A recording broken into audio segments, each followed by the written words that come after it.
성자 하나님이신 예수 그리스도가 어떤 분이신가 하는 것, 그리고 그분이 어떤 일을 하셨는가 하는 것을 여러 시간 생각을 했는데 약 한 9시간, 지난 시간에 재림을 따로 생각했으니까 10시간을 생각을 했습니다. 이 내용을 성경에 있는 것을 사도신경에 고백한 것인데요. 아주 집약해서 고백한 것인데 성경을 펴서 성경에서 말하고 있는 것을 배웠습니다. 예수 그리스도.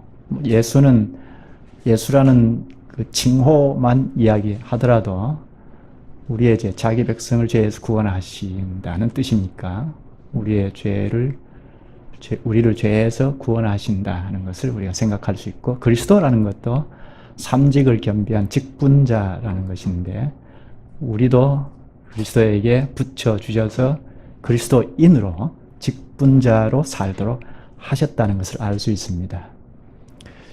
그리고 구체적으로 그리스도께서 사역하신 사실은, 일하신 사실은 잉태하신 때부터 지난 시간에 생각한 다시 오시는 재림 때까지의 사역을 잘 살펴서 우리가 익숙하게 이해하고 있으면 우리의 신앙의 기초를 탄탄하게 놓을 수 있습니다. 이런 점에서 요리문답, 이 신앙 고백서를 성경을 펴서 공부하는 것이 아주 필요합니다. 대단한 건 아니지만 우리가 신앙의 기초가 굉장히 중요하기 때문에 성자 하나님이 어떤 분이시고 어떤 사역을 하셨는가 하는 것을 성경적으로 잘 고백한 내용을 지금까지 배운 것을 이렇게 되새기면 예수 그리스도에 대하여는 기초적인 것은 탄탄하게 이해할 수 있습니다. 이걸 가지고 성경의 이모저모를 배우면 제2위 하나님에 관하여 더 풍성하게 알아갈 수가 있습니다. 오늘부터는 성령에 관하여 배우겠습니다. 성령이 어떤 분이시고 어떤 일을 하시는지 이런 점을 몇 시간이지만 좀 잘 배우면 성령에 관하여 잘 알 수가 있습니다. 성령에 관하여는 오늘날 많은 곡해를 하고 있고 잘못 이해하고 사용하는 경우가 굉장히 많습니다.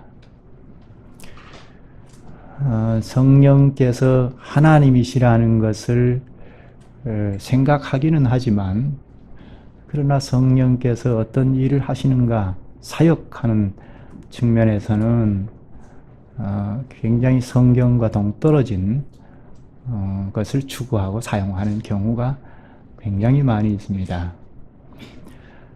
우리가 어떤 주제를 생각하더라도, 어떤 문제를 놓고 생각하더라도 성경 계시를 펴놓고 하나님의 말씀인 성경 안으로 들어가서 이모저모 전체적으로 차서 있게 배우면 어떤 주제든지 성경의 토대 위에서 잘 세워갈 수 있는데, 이렇게 시간을 두고 차분히 앉아서 하나님의 말씀을 가르치고 전체적으로 배우고 하는 일이 없게 되면 어떤 주제든지 내 방식대로 취해서 편파적으로 그릇되게 곡해해서 사용하게 됩니다. 이 성령에 대해서 특히 그렇습니다. 성령이 어떤 분이시고 어떤 일을 하시는지에 대하여 성경을 펴놓고 차분히 전체적으로 가르치고 배워온 일이 별로 없습니다. 그래서 많은 오해를 하고 사용하는 경우가 많습니다. 사도행전 2장에 성령께서 공적으로 강림하셨지 않습니까? 그때부터 지금까지 성령이 교회의 거주지를 삼고 그리고 교회의 지체들인 우리와 함께 하십니다. 사도행전 2장을 우리가 잘 볼 필요가 있는데요. 2장은 공식적으로 성령이 이 땅에 오셨다 하는 것입니다. 지금까지는 어땠습니까? 성령께서 이 사도행전 2장에 오시기 이전까지는 어떻게 했죠? 성령께서 개인에게 오셔서, 구약을 보면 개인에게 오셔서 격려하기도 하고, 혹은 직분자에게 오셔서 그 직분을 잘 수행하도록 하거나, 아니면 어떤 일, 성막이나 성전을 건축할 때 그 일을 힘을 북돋 능력을 주셔서 그 일을 잘하도록 성령께서 임재하신 경우가 있습니다. 그래서 그 직분이나 일을 다 수행하면 떠나기도 하시고, 이렇게 개별적으로 임하시기는 하셨지만 구약에는 그랬습니다. 그런데 이제 예수 그리스도께서 하늘에 오르신 이후 10일 후에 공식적으로 강림하신 것이 사도행전 2장입니다. 마치 예수 그리스도께서 이 땅에 오셔서 공사역을 3년 동안 하시지 않습니까? 그것처럼 예수께서 하늘에 오르신 이후에 성령 하나님이 이 땅에 공식적으로 오셔서 이제는 성령 하나님께서 전면에서 일하신다 하는 것을 나타내 보이신 것입니다. 공적으로 성령께서 오셨다 하는 사인으로 현상이 동반되었습니다. 사도행전 읽어보면 그렇죠. 성령이 임하시면서 방언을 한다든지, 외국말이죠. 외국말을 한 번도 배워보신 적이 없지만 한다든지, 또 급하고 강한 바람 같은 소리가 크게 난다든지, 불의 혀같이 갈라지는 등 이런 현상들이 동반이 되었죠. 그것은 성령께서 오셨다 봐라 하는 사인입니다. 마치 우리 가정에 그런 예를 들 수 있는데, 우리 가정에 손님이 올 때 초인종을 누르지 않습니까? 그래서 우리 집에 손님이 오셨구나 하는 것을 알 수 있죠. 그것처럼 성령께서 공적으로 임하셨다 봐라 하는 사인으로 여러 현상이 동반이 되었습니다. 그러나 이제는 그런 현상이 동반될 필요가 없게 되었습니다. 왜 그렇죠? 성령께서 임하셔서 이제 우리와 함께 하시고 교회의 거주지를 삼고 우리와 함께 하시면서 일을 하시기 때문입니다. 마치 우리 집에 온 손님이 초인종을 눌러서 우리 집에 들어오면 우리와 함께하고 교제하기 때문에 다시 초인종을 누를 까닭이 없지 않습니까? 그와 똑같습니다. 그런데 이런 현상만 보고 성령을 마치 세력같이 생각하거나 무슨 영향력을 끼치는 것으로 생각하는 경우가 오늘날도 많이 있습니다. 그것은 외관상 나타난 현상만 취했기 때문에 그렇습니다. 이런 현상은 우리 기독교에만 있는 것이 아닙니다. 다른 종교에도 있습니다. 불교에도 기도를 열심히 해서 황홀경에 빠진다든지, 또 축기, 악귀를 몰아낸다고 하는 일도 있지 않습니까? 그런데 우리 기독교에서 이런 몇몇 가지 현상을 취하고 가는 정도라면 기독교에 독특함이 없죠?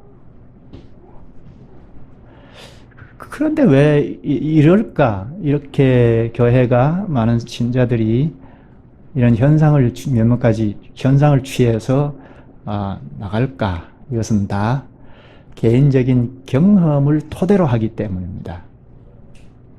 개인 경험, 체험 이런 것들을 토대로 하게 되면 개인 종교 심리를 자극하거나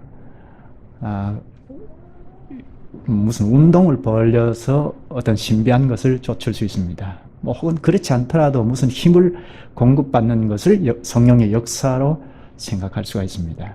그래서 찬송을 하거나 기도를 해도 막 시끄럽게 떠들썩하게 해야 무슨 에너지가 공급받고 성령의 역사가 되는 것을 생각하는 경우가 많습니다. 조용하게 이렇게 우리 같이 하면 성령의 역사가 전혀 없는 것 같이, 기도도 안 하는 것 같이 그렇게 생각합니다. 이것이 다 개인 경험을 토대로 하기 때문에 그렇게 해놓고 성경을 보면 성경이 다 그렇게 보여요. 그래서 그 자기 필요에 의한 것만 취해서 이용하게, 성경 말씀까지 이용하게 됩니다. 개인 경험을 토대로 하면 그렇게 됩니다. 다른 주제도 마찬가지입니다만 특히 성령론에 대해서는 그렇습니다. 그것이 아니고 하나님의 말씀을 토대로 해야 합니다.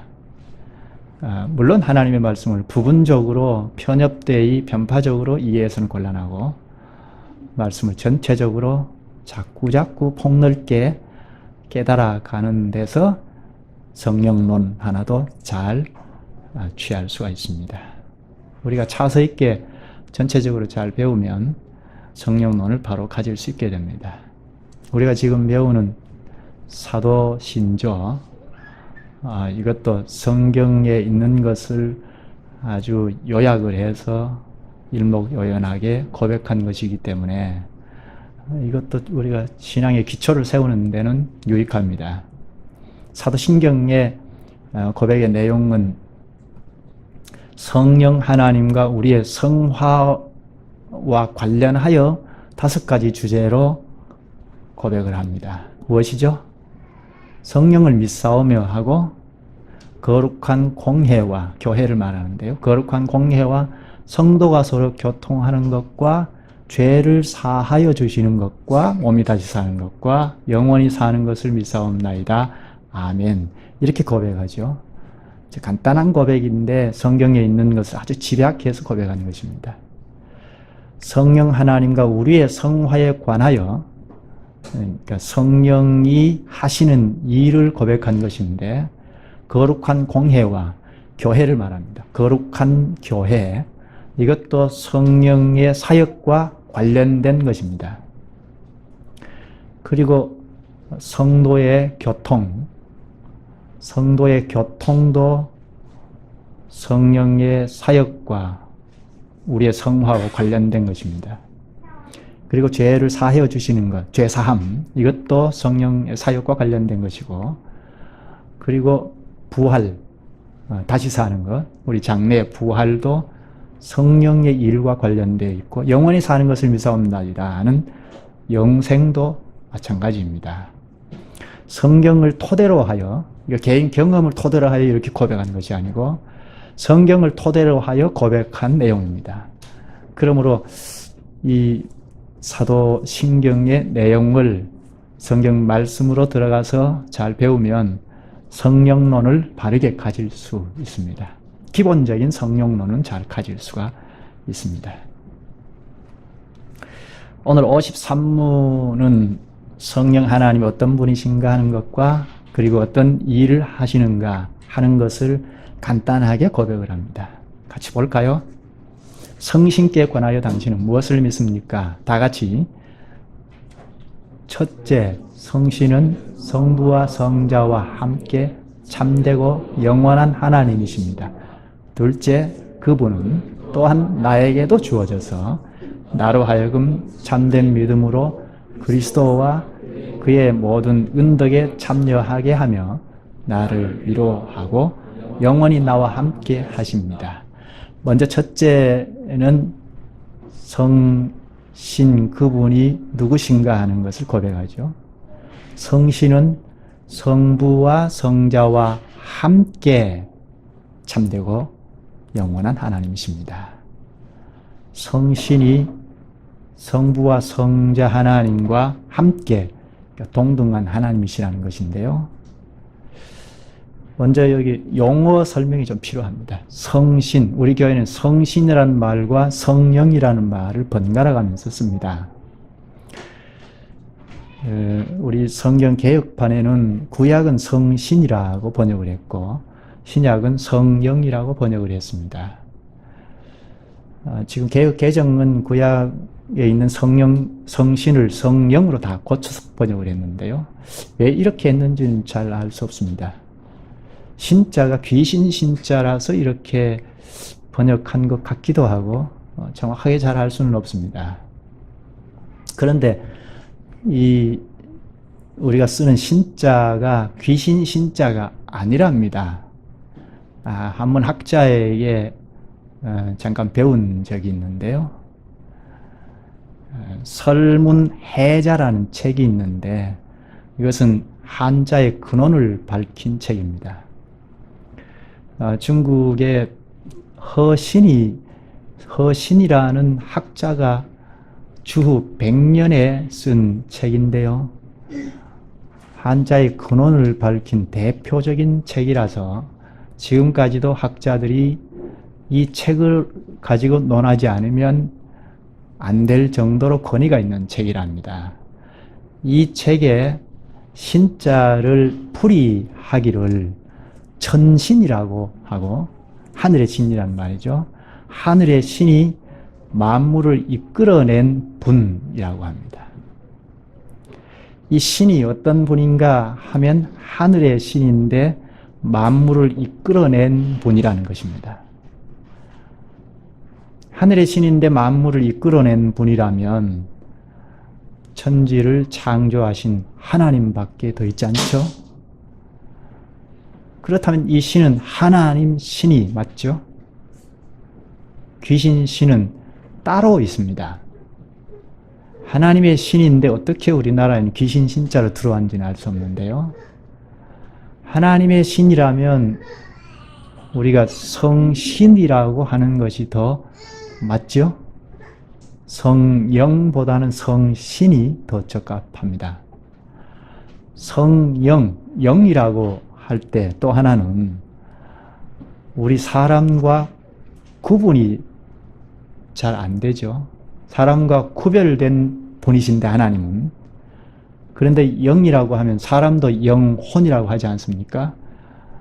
그러니까 사람과 구별이 안 될 가능성이 있죠. 그런 점에서도 성신이라는 말을 쓰는 것이 더 나을 수 있습니다. 그런데 우리나라는 보편적으로 성령이라고 다 쓰니까 우리가 성령이라고 사용하든 성신이라고 사용하든지 하나님이라는 것을 명확하게 인식하고 천지 만물을 지으신 하나님이신 것을 인식하고 쓴다면 어떤 것을 쓰든지 크게 문제가 되지는 않겠습니다. 이 성신이 누구시냐? 성부와 성자와 함께 참되고 영원한 하나님이시라는 것입니다. 성령도 하나님이라는 말입니다. 참되고 영원한 하나님이라 하고 가르칩니다. 한 곳을 좀 찾아보시죠. 요한복음 16장입니다.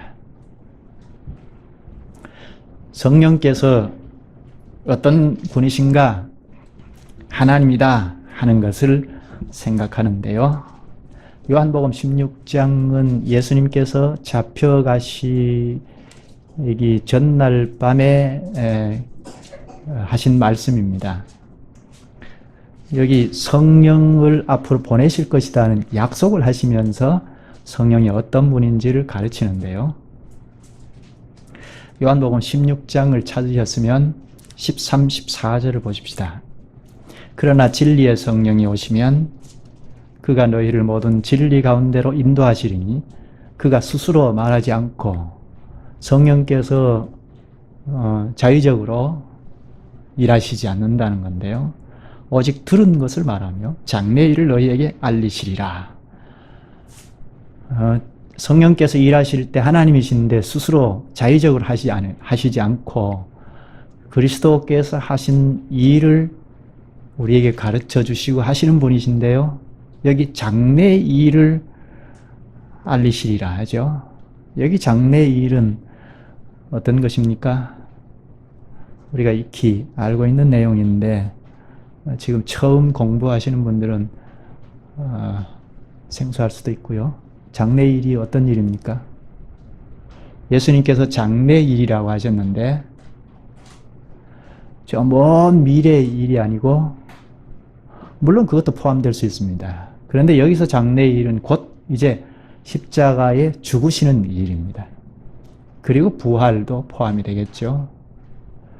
성령께서 오시면 예수 그리스도께서 죽으신 뜻이 무엇인지 부활하신 뜻이 무엇인지 우리에게 알리시는 분이시라는 것입니다. 14절 그가 내 영광을 나타내리니 내 것을 가지고 너희에게 알리겠습니다. 성령께서 오시게 되면 내 영광을 나타내신다. 그리스도의 영광을 나타내신다는 것입니다. 그리스도의 영광이 무엇입니까? 여기서 말하는 것은 그리스도의 영광은 곧 십자가에 죽으시는 것. 예수님께서 십자가에 달리시는 것이 예수님의 영광이라는 것입니다. 죽으시는 것이 왜 영광입니까? 우리는 하나님의 영광, 내 영광을 생각할 때 무엇을 생각하죠? 이 세상에서 잘 풀리고 승승장구하고 성공하고 이런 것이 나의 영광이기도 하고 하나님께 영광 돌린다고 말하죠. 내가 죽는 것, 죽는 것은 아니라도 내가 조금이라도 손해를 보면 그것이 주님께 영광이라고 생각하지 않습니다. 그런데 성경을 잘 보면 예수님을 믿는 것 때문에, 신앙을 지키는 것 때문에 내가 손해를 보는 것, 고난을 당하는 것, 가난하게 되는 것, 이런 것들이 주님께 영광 돌리는 것이라고 말합니다. 주님이 영광이 되시면 나도 영광이죠. 우리가 그리스도를 믿는 믿음을 지키고자 하다가 손해를 보거나 피해를 보거나 고난을 당하거나 혹은 순교를 당하거나 하면 영광입니다. 영광 돌리는 것은 멀리 있지 않습니다. 우리가 그리스도의 교회를 이루면서 내가 좀 피해를 보더라도 교회의 유익을 위해서 협조하고 나가는 것, 이것도 내 영광이고 머리이신 그리스도께 영광 돌리는 것입니다. 성령께서 오시면 그리스도의 영광을 나타내신다고 했는데 예수님께서 죽으신 것, 그것을 가르쳐 주신다는 것입니다.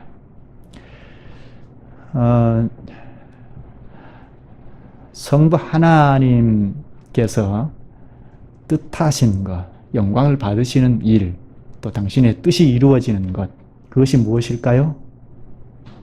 그것은 우리를 구원하시는 겁니다. 우리를 구원하시기 위하여 독생자 예수 그리스도를 이 땅에 보내시고 십자가에 내어주셨습니다.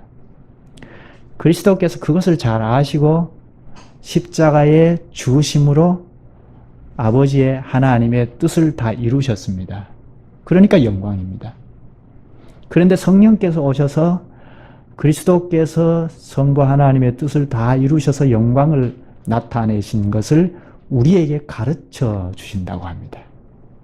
성령이 하시는 일은 우리에게 오셔서 예수 그리스도께서 우리의 구원을 위하여 아버지의 뜻을 이루신 것을 가르쳐 주신다고 합니다. 이렇게 보면 우리가 성령을 말할 때 혹은 성령의 사역을 말할 때 성부 하나님과 성자 하나님을 배제하고 말할 수 없죠. 붙어 있죠. 성부 하나님이 영광을 받으시기 위하여, 그 영광은 우리를 구원하시는 데서 영광을 얻으시는데 그 뜻을 위하여 예수 그리스도께서 오셨고 십자가에 죽으셨고 영광을 나타내셨는데 성령께서 오셔서 예수께서 십자가에 우리를 위해서 죽으신 뜻을 가르쳐 주시어서 영광을 알도록 하신 것입니다. 그러니까 우리가 성령을 말하고 성령의 사역을 말할 때 성부 하나님, 성자 예수 그리스도를 배제하고 말하면 안 됩니다. 성령이 따로 존재하지 않습니다. 일하지 않습니다. 성부와 성자는 항상 함께 하십니다. 그래서 여기 53문에 성신은 성부와 성자와 함께 참되고 영원한 하나님이십니다 하고 고백을 했습니다. 이 고백은 성부, 성자께서 성령과 함께 우리의 구원의 사역을 하시는 데서 나타난 진리를 이렇게 고백한 것입니다. 로마서 8장 9절에 보면 성령을 하나님의 영 또는 그리스도의 영이라고 하는데 이런 점을 보아도 성령의 일, 성령이 존재하시는 것은 반드시 거기에 성자와 성부 하나님이 함께 하신다는 생각을 해야 합니다. 전면에서 성령께서 일하신다 하더라도 성자 예수 그리스도와 성부 하나님이 함께 같이 있다는 생각을 반드시 해야 합니다.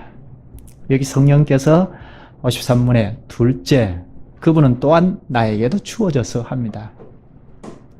나에게도 주어져서 성령이 어떻게 일하시고 우리에게 오시죠? 우리가 기도를 열심히 해서 추구하면 성령이 오시는가요? 사도행전 1장, 2장을 잘못 봐서 그런데요. 예수 그리스도께서 성령을 보내리라는 약속을 하셨고 그 약속을 믿는 한 120여 명이 한 곳에 모여서 그 약속을 기다리면서 기대하면서 기도한 것입니다.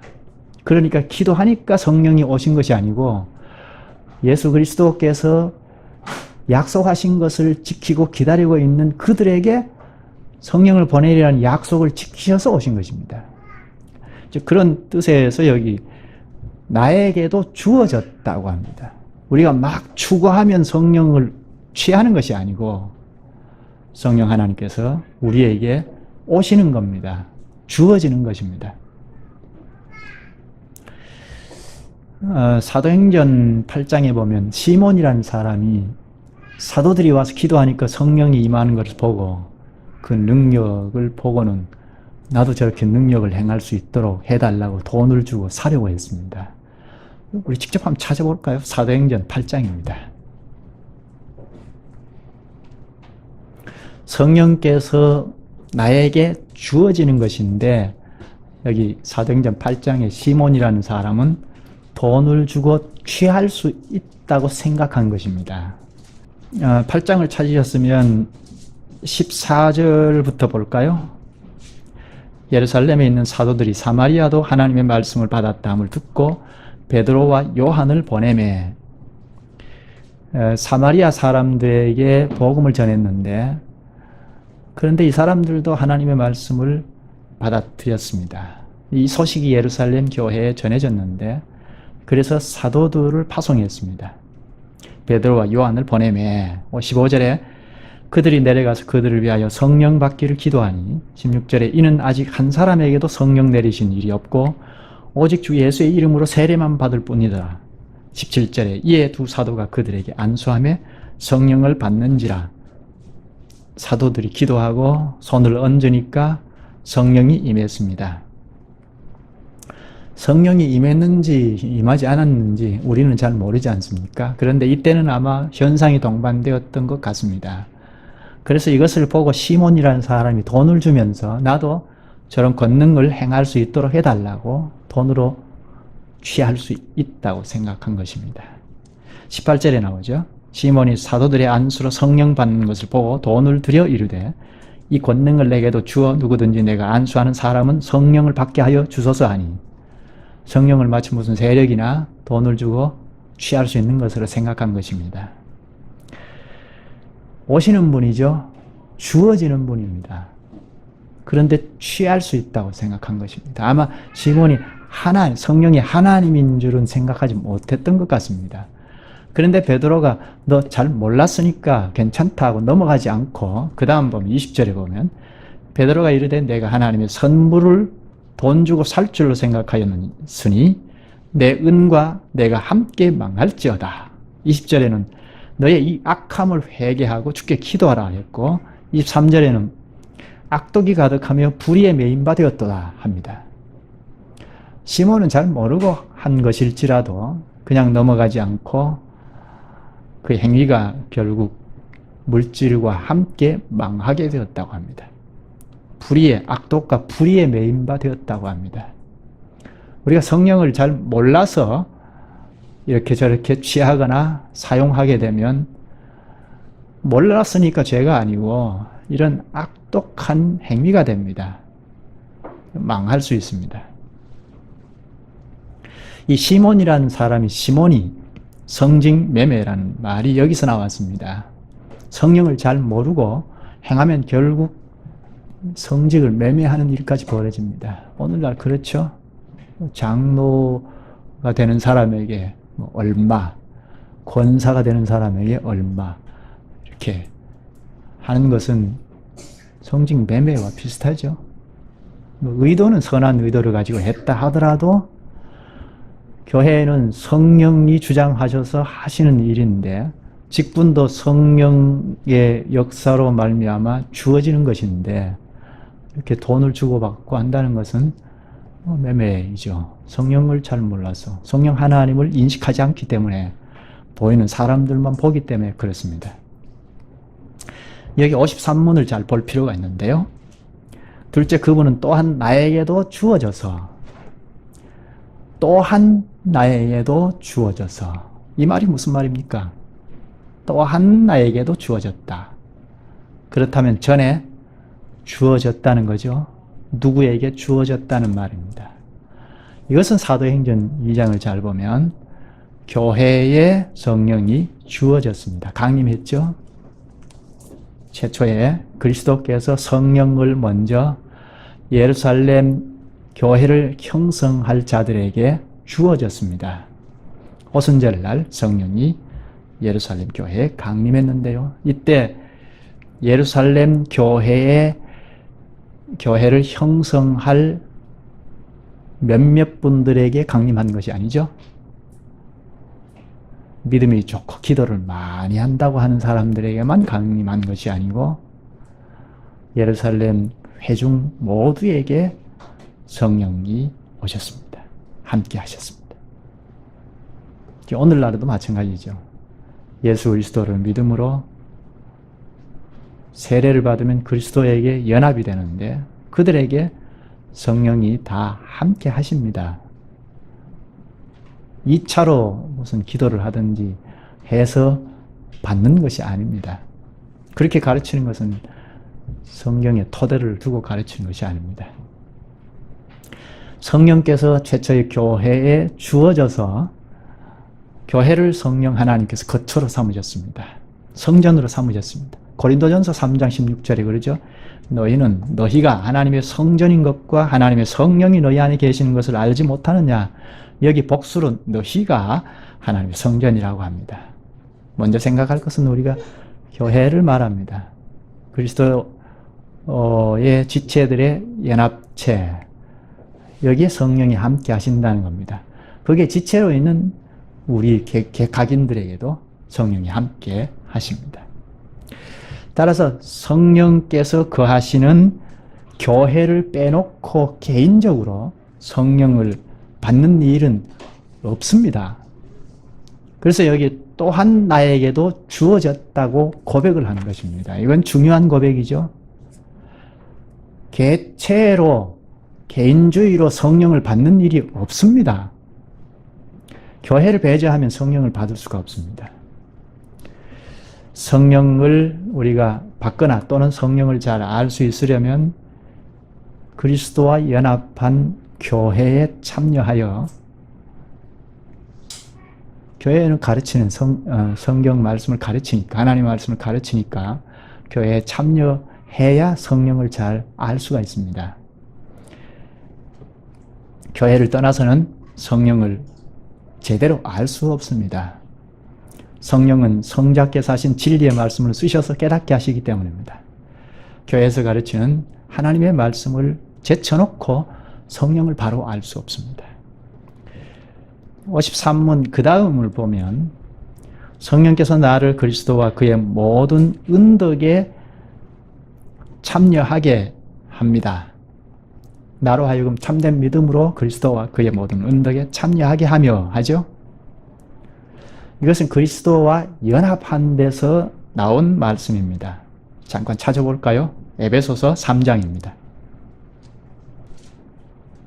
우리가 그리스도 안에서라는 말을 수시로 사용하죠. 그리스도 안에서, 예수 안에서라는 말을 사용하는데 이 말은 그리스도와 연합이라는 말이기도 하고 또 세례를 받으면 그리스도와 연합하니까 세례와도 같은 말입니다. 언약민, 구원, 새 생명, 하나님의 자녀, 교회 이런 것이 다 같은 말입니다. 큰 원리 안에 다 붙어있는 이모저모의 말입니다. 찾으셨으면 3장을 찾았으면 6절을 보십시다. 이는 이방인들이 복음으로 말미암아 그리스도 예수 안에서 함께 상속자가 되고 함께 지체가 되고 함께 약속에 참여하는 자가 됨이라. 여기 그리스도 예수 안에서, 이것은 그리스도와의 연합을 말합니다. 그리스도와 연합하면 그분과 함께 죽고 함께 사는 것이 따라오죠. 또 함께 상속자가 되고 했죠. 그리스도와 연합하니까 그분과 함께 하나님 나라 상속자가 됩니다. 또 함께 지체가 되고, 이건 말할 것 없죠. 그리스도와 연합하니까 그분의 지체가 됩니다. 교회는 그리스도의 지체인데, 지체로 참여한 자들은 같은 형제이죠. 하나님 나라의 형제입니다. 지체가 되었으니까 우리 신체죠. 신체에 붙어 있으니까 신체가 연약하든지 건강하든지 할 것 없이 서로 상호 도움을 주고받고 또 사랑하죠. 교회를 사랑하지 않는 사람은 그리스도를 사랑할 수 없고 그리스도의 지체라고 하기가 어렵죠. 요한일서 3장 10절에 보면 교회 형제를 사랑하지 아니하는 자는 하나님께 속하지 아니하니라 하고 딱 잘라서 이야기했습니다. 또 그 끝에 보면 방금 본 3장 6절에 함께 약속에 참여하는 자가 됨이라 하죠. 하나님의 약속은 말할 것 없이 구원의 약속입니다. 구원의 약속에 참여한다는 것입니다. 이러한 것이 성령께서 우리의 가운데서 하시는 일입니다. 성령을 받았다고 하면서 그리스도께 연합되는 것도 없고 또 그리스도와 연합이 되어서 상호, 지체들이 상호, 그러니까 교회를 서로 상호 사랑하는 것도 없고 개인이 돌아다닌다는 건 이건 참이 아니죠. 성령께서 우리 가운데서 일하심으로 내 중심으로 살아가던 세상에서 그리스도 안으로 연합시켜 주십니다. 그래서 그리스도께서 가르치신 그러니까 생명의 양식이죠. 양식을 공급받는 대로 자꾸 이게 아니었구나, 이게 아니었구나 하고 자꾸 교정해서 그리스도의 대속의 공로를 더 풍성하게 깨닫고 그 은혜를 풍성하게 깨닫는 만큼 그리스도의 지체 노릇을 하게 됩니다. 그 다음 보면 나를 위로하고 하죠. 성령께서 복음의 말씀으로 나를 위로합니다. 세상에서 사는 우리를 말씀으로 불러 모으셔서 말씀을 자꾸 가르쳐 주셔서 나를 대신하여 십자가에 죽으신 그 공로를 깨우치심으로 그리스도의 은덕을 알고 거기에 참여하여 살게 하십니다. 그래서 그리스도 안에서 우리가 영원한 위로 가운데 거했구나 하는 것을 알게 됩니다. 이건 첫째 주일에 생각을 했죠. 내가 그리스도의 것이 되었다. 그래서 살아서나 죽어서나 영원한 위로 가운데 거한다. 그렇게 고백을 하지 않습니까? 살아서나 죽어서까지 위로가 되는 것은 그리스도께 붙어서 살기 때문입니다. 살아도 죽어도 그리스도께 붙어서 살게 하시는 분은 곧 성령 하나님이십니다. 그 다음 53문 그 다음 보면 영원히 나와 함께 하십니다 하고 고백합니다. 영원히 성령께서 나와 함께 하십니다. 증거 구절이 요한복음 14장인데요. 한번 찾아보실까요? 성령께서 우리와 어떻게 함께 하시는가 하는 것을 가르칩니다. 영원히 우리와 함께 하신다고 하는데 어떻게 우리와 함께 하시는가? 예수님께서 약속해 주셨습니다. 요한복음 14장 찾았으면 16절 17절을 보겠습니다. 내가 아버지께 구하겠으니 그가 또 다른 보혜사는 변호사, 중보자, 돕는 자 이런 뜻인데요. 너희에게 주사, 돕는 자를 너희에게 주사 영원토록 너희와 함께 있게 하시리니 성령이 우리와 영원히 함께 하신다고 하죠. 저는 진리의 영이라 세상은 능히 저를 받지 못하나 이는 저를 보지 못하고 알지도 못함이라. 그러나 너희는 저를 아나니 저는 너희와 함께 거하시며 또 너희 속에 계시겠습니다. 앞에서는 너희와 영원토록 함께 한다고 하고 너희 속에 계신다 합니다. 우리 안에 계신다는 말입니다. 이 말은 구약과 비교해서 한 말입니다.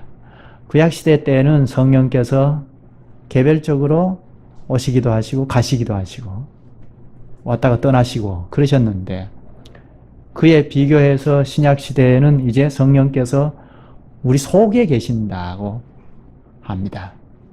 예수님께서 성령이 너희에게 오면 이제 너희 속에서 일을 하신다 하셨습니다. 이것을 신학적으로 내주의 사역이라고 하는데요. 성령께서 그러니까 우리 안에 계신다는 것은 우리 안에 뭐 자리를 딱 차지하고 앉아 계시지 않죠? 그만큼 우리 안에 계신다는 것은 그만큼 우리와 밀접하다는 겁니다. 뗄 수 없는 관계라는 것입니다. 성령께서 예수 그리스도와 연합한 자들에게 함께 하셔서 마치 우리 안에서 딱 차지하고 우리 인생을 경영해 가시듯이 하신다는 것입니다. 이렇게 이 땅에 살아가는 동안 우리 안에서 함께 하십니다.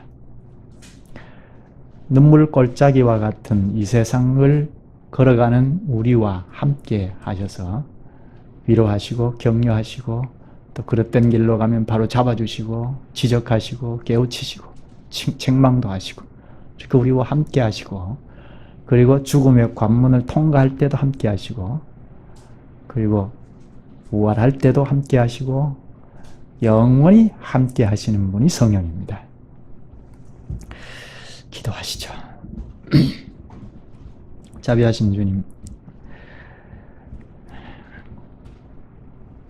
성부의 보내심을 받은 그리스도께서 죄 가운데 처한 저희를 위하여 아버지께 죽기까지 순종하신 것처럼 성령께서도 자의로 일하지 않고 그리스도를 나타내시고 그리스도께서 저희를 위해 하신 구속의 일을 잘 알려주시고 또한 깨닫게 하여 주시옵나이다. 무엇보다 성령께서 임재하신 교회에 저희가 참여하게 하셔서 그리스도께 연합하고 그분의 모든 은덕에 참여하게 하시어 나를 위로하고 영원히 나와 함께 하시옵나이다. 따라서 저희가 성신께 대한 그릇된 이해가 많은 이때라도 흔들리지 아니하고 주님의 교회에서 가르치는 주님의 말씀 위에 든든히 서가게 되오니 주님 저희를 주장하여 주시기를 원하옵나이다. 예수님의 이름으로 기도하옵나이다. 아멘.